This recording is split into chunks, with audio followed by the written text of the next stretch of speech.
The question slipped out without a stammer. It was steady, practice, like something she'd rehearsed in front of a mirror. "Daniel," my wife Claire said as she gently placed her wine glass on the table, "I want to spend a night with another man." The gentle buzz of our Friday night meal shattered like a dropped glass. The steak paused on my fork, suspended halfway to my mouth. For a moment, I thought my ears had betrayed me. Maybe the clink of silverware, maybe the soft music in the background had warped what she'd said. But when I lifted my eyes, her stare didn't waver. She was waiting for my reaction. I gave her none. Inside, it felt like my chest was being torn open. On the outside, I was carved from stone. The silence between us swelled until it was almost physical. Claire and I had been married 9 years.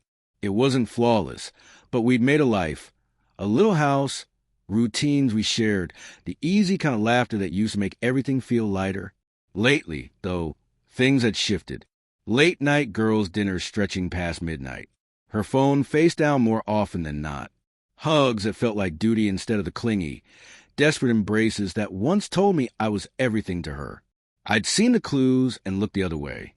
I told myself marriages go through phases, that we find our way back. But with that single sentence, she confirmed what my gut had been nudging me toward for months. There was someone else, and she wanted him. This wasn't casual curiosity or some harmless fantasy. It was about him. I set the fork down slowly, deliberately. "You want a night with another man?" I asked. The words tasted like bile. She nodded, fingers nervously twisting the stem of her glass. I need to explore this side of myself, Daniel. It doesn't mean I don't love you. It's just that I'm not enough." I finished for her softly. She flinched but didn't correct me. In that instant, I could have shouted. I could have begged. I could have flung my anger at her like a weapon. But I didn't. Maybe I was stunned. Maybe I was exhausted from pretending that everything was fine. Something colder, sharper, more controlled took the wheel. I leaned back and said, "You have 2 choices, Claire." Her eyes widened as if she hadn't expected me to speak at all. "Choice 1, I said evenly. "You let this idea of him go. You tell me everything, and we try to rebuild. It will be hard, but if you're willing, maybe we can find our way back."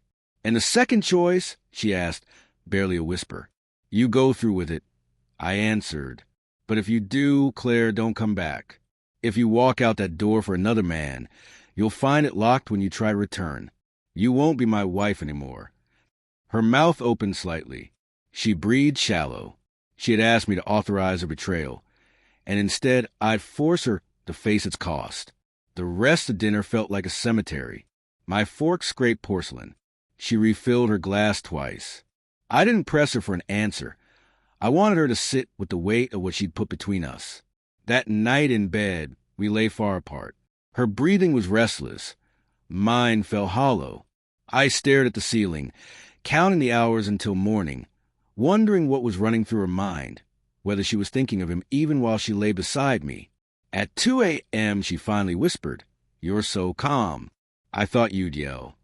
I turned toward her shadow in the dark. "Yelling won't change anything," I said softly. "You've been slipping away for a while. I just didn't want to see it." Her silence said everything. The next days were heavy with things left unsaid. She was distant and distracted. I noticed her thumb hovering over her phone when she thought I wasn't looking. On the 3rd night she spoke. "His name is Ryan," she murmured. "He's someone from work."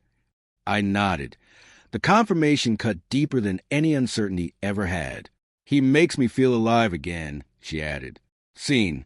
Desired. I don't want to hurt you, Daniel, but I can't keep pretending." Those words, alive, desired, felt like acid, erasing the years I poured into loving her, supporting her, building our life. Still, I kept my calm. "So you've made your choice," I said. She shook her head fast. "I don't know yet. I'm confused." "No," I said quietly. "You know exactly what you want. You just don't want to deal with what it means." That Friday, she came home late, wearing a new perfume and refusing to meet my eyes. After dinner, she said again, "Daniel, I just need one night to be sure of what I feel." I watched my chest split open. "And if you decide you wanted more, She looked away, and the silence screamed louder than any words.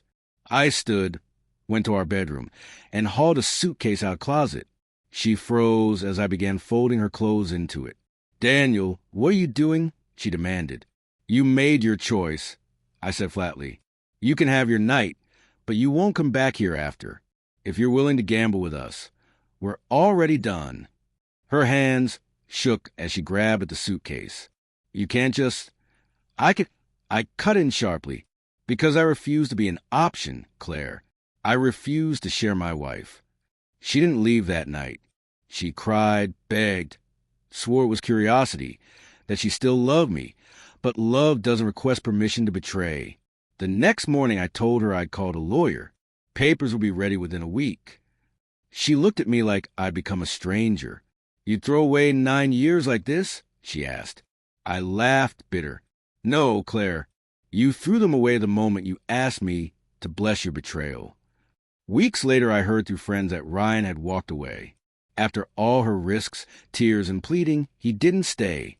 He didn't want the complications. Didn't want a woman shadowed by divorce papers. One night, Claire called. Her voice was raw. "Daniel, I made a mistake. Please, can we talk?" I closed my eyes and squeezed the phone until my hand cramped. Part of me wanted to say yes, to remember the woman I'd loved. But a deeper part, the part she'd broken, knew better. "Some things can't be undone," I said. "I gave you 2 choices. You made yours." She sobbed into the line. Before I hung up, "It's been a year now. The divorce is final. I live alone in a house that used to hold our laughter. Some nights the silence still cuts. Some mornings I reach for her before memory corrects me. But I don't regret what I did, because it wasn't me who destroyed what we had. It was her search for something more. What I do regret is this, that I loved someone who could look me in the eye and ask for permission to betray me. And when I gave her a choice, she chose the one that ended.